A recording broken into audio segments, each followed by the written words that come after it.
वहीं कर्नाटक की राजधानी बेंगलुरु में आज मुख्यमंत्री पद के लिए नामित डीके शिवकुमार शाम 4 बजे लोक भवन स्थित ग्लास हाउस में कर्नाटक के मुख्यमंत्री पद की शपथ लेंगे। उनके साथ मंत्रिपरिषद के सदस्य पद और गोपनीयता की शपथ ग्रहण करेंगे। राज्यपाल थावरचंद गहलोत इस शपथ ग्रहण समारोह में सभी को शपथ दिलाएंगे। समारोह में कांग्रेस के कई बड़े राष्ट्रीय नेता शामिल होंगे। कांग्रेस अध्यक्ष मल्लिकार्जुन खड़गे, लोकसभा में विपक्ष के नेता राहुल गांधी, कांग्रेस महासचिव संगठन केसी वेणुगोपाल और कर्नाटक प्रभारी रणदीप सिंह सुरजेवाला भी इस अवसर पर मौजूद रहेंगे। इसके अलावा विभिन्न राज्यों के मुख्यमंत्री, उप मुख्यमंत्री, प्रदेश कांग्रेस अध्यक्ष, सांसद और पार्टी के वरिष्ठ नेता भी समारोह में हिस्सा लेंगे। शपथ ग्रहण समारोह में अलग अलग धर्मों के धर्मगुरुओं को आमंत्रित किया जाएगा। शपथ ग्रहण से पहले डीके शिवकुमार ने कहा कि उनके नेतृत्व में कर्नाटक में युवाओं के लिए एक नए युग की शुरुआत होगी। उन्होंने कहा कि मुख्यमंत्री बनना सिर्फ उनकी व्यक्तिगत उपलब्धि नहीं है, बल्कि कांग्रेस के हर कार्यकर्ता की जीत है। उन्होंने ये भी कहा कि ये सफर बिल्कुल आसान नहीं था, देरी जरूर हुई, लेकिन अवसर मिला है।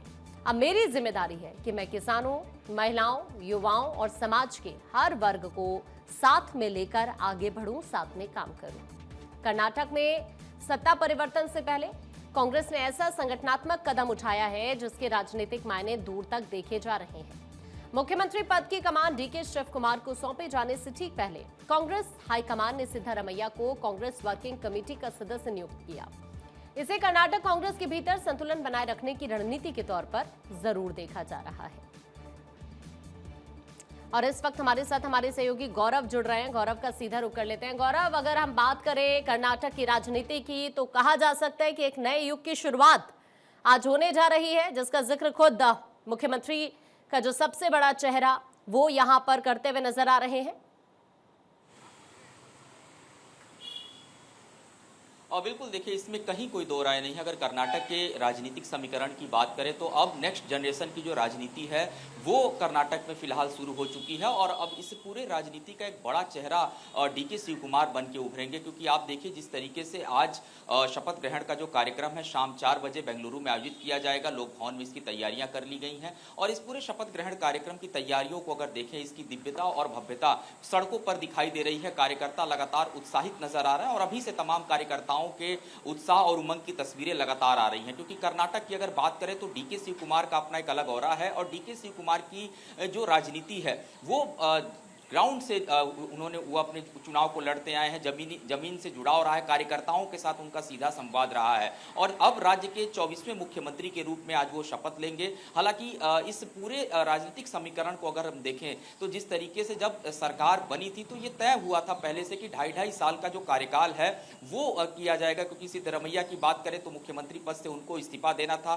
बीच में इस तरीके की भी खबरें लगातार आई कि क्या कोई अनबन है या फिर सिद्धारमैया आला कमान की बात को इग्नोर कर रहे हैं, मान नहीं रहे हैं। लेकिन चूंकि उस दिनों लगातार चुनाव चल रहे थे, खुद कांग्रेस के तमाम जो नेता थे चुनाव में व्यस्त थे, केरल चुनाव में लगातार प्रचार में राहुल गांधी भी व्यस्त थे, तो इसलिए उन दिनों इस तरीके के जो बातचीत की प्रक्रिया है वो आगे नहीं बढ़ पाई। लेकिन फिर अब जिस तरीके से दिल्ली में बड़ी बैठक आयोजित की गई, बैठक के अंदर सर्वसम्मति के साथ ये निर्णय लिया गया और अब डीके शिवकुमार मुख्यमंत्री बनने जा रहे हैं। तो ऐसे में अब बहुत सारी जो तस्वीरें हैं खास करके वो भी बहुत स्पष्ट हो जाएंगी। क्योंकि देखिए अगर कर्नाटक की बात करें सिद्धारमैया के बाद अब डीके शिवकुमार के सामने आपको क्या लगता है, प्रशासनिक स्तर पर या फिर राजनीतिक स्तर पर क्या क्या बड़ी चुनौतियां रहने वाली है?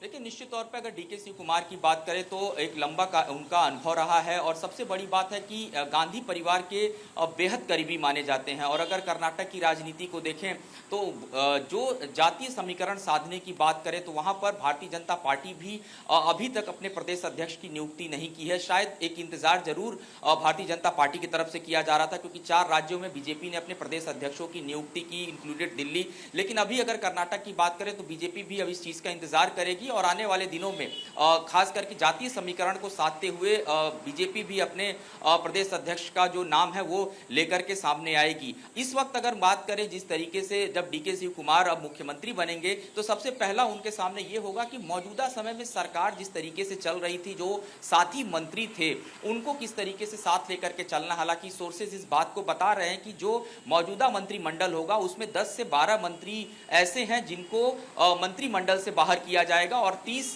मंत्री जो हैं वो शपथ लेते नजर आएंगे। लेकिन अभी फिलहाल मंत्रिमंडल को छोटा रखा जाएगा। तकरीबन 10 जो मंत्री हैं वो डीके शिव कुमार के साथ शपथ लेंगे और उनके विभागों का बंटवारा जो है दिल्ली में एक बड़ी बैठक के बाद होगा। आज के शपथ ग्रहण की अगर बात करें तो आज के शपथ ग्रहण कार्यक्रम में कांग्रेस अध्यक्ष मल्लिकार्जुन खड़गे, राहुल गांधी, तमाम कांग्रेस के जो बड़े चेहरे हैं वो मौजूद रहेंगे। कई राज्यों के जो कांग्रेस शासित राज्य उनके मुख्यमंत्री भी शपथ ग्रहण कार्यक्रम में मौजूद रहेंगे।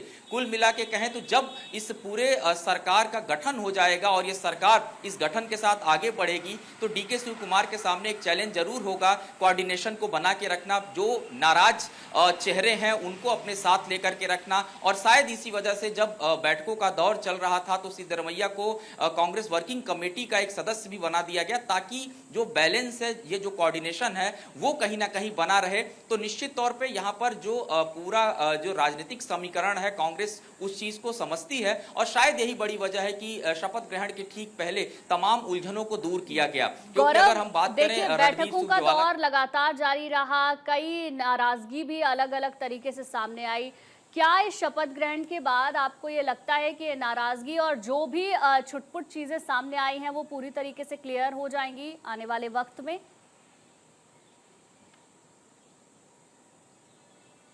देखिए, कांग्रेस अध्यक्ष मल्लिकार्जुन खड़गे के घर महत्वपूर्ण बैठक हुई थी। फिर इस बैठक के बाद तमाम जो महत्वपूर्ण निर्णय थे वो लिए गए थे। पार्टी में कुछ नाराज जो चेहरे थे उनको भी मना लिया गया है। यानी कि हम कह सकते हैं कि जो आगे नाराजगी की तस्वीरें आती या फिर वो कार्यकर्ता जो नारेबाजी करते नजर आते, पार्टी से नाराज नजर आते, उनको पहले ही लगभग मना लिया गया है। डीके शिव कुमार की अगर बात करें तो डीके शिव कुमार अपनी उस टीम को साथ लेकर के चलेंगे जो लगातार पुराने लोग उनके साथ में जुड़े हुए हैं। लेकिन सोर्सेज इस बात को कह रहे हैं कि जब इस पूरे मंत्रिमंडल का विस्तार होगा तो उस पर जो आखिरी जो फैसला है वो दिल्ली से लिया जाएगा। यानी कि जो नाम है वो जरूर तय किए जा रहे हैं और जो मंत्रियों के लिए नाम तय किए जा रहे हैं या मंत्रिमंडल में जिन नामों को रखा जाएगा उसमें सिद्धरमैया का जो फैसला है उसको भी कहीं ना कहीं सर्वसम्मति के साथ जो राहुल गांधी हैं या फिर कांग्रेस अध्यक्ष मल्लिकार्जुन खड़गे हैं, आला कमान उनकी बात को भी सुनेगा। तो जाहिर सी बात है जिस तरीके से कोऑर्डिनेशन सरकार के अंदर बनाए जाने की तस्वीरें नजर आ रही हैं, चेहरे पे जो मुस्कान नजर आ रही है, हमने देखा था बैठक के बाद खास करके सिद्धरमैया और राहुल गांधी की जो मुलाकात की तस्वीरें थी उससे भी बहुत हद तक चीजें बयां हो रही थी कि जो चीजें हैं वो संतुलन जो है बना लिया गया है। यानी नाराजगी की जो खबरें थी वो खत्म हो चुकी हैं और आज जब शपथ ग्रहण कार्यक्रम होगा उसमें कहीं ना कहीं वो चेहरे भी दिखाई देंगे और 10 जो मंत्री संभावित मंत्री हैं 10 वो आज शपथ लेते हुए नजर आएंगे। इसके अलावा एक बड़ा पेच जरूर फंसने वाला है, खास करके बार बार इस बात को कहा जा रहा है कि जो डिप्टी सीएम का फॉर्मूला है उस पर कई महत्वपूर्ण नाम जो है वो निकल करके सामने आ रहे हैं। खुद कांग्रेस अध्यक्ष मल्लिकार्जुन खड़गे की बात करें तो उनके जो बेटे हैं प्रियांक खड़गे, उनका नाम भी डिप्टी सीएम की रेस में लगातार निकल। गौरव, यानी कि शाम तक तस्वीर पूरी तरीके से साफ हो जाएगी। आप नजर बनाकर रखिए। फिलहाल बहुत बहुत शुक्रिया आपका हमारे साथ जुड़ने के लिए और तमाम जानकारी देने के लिए।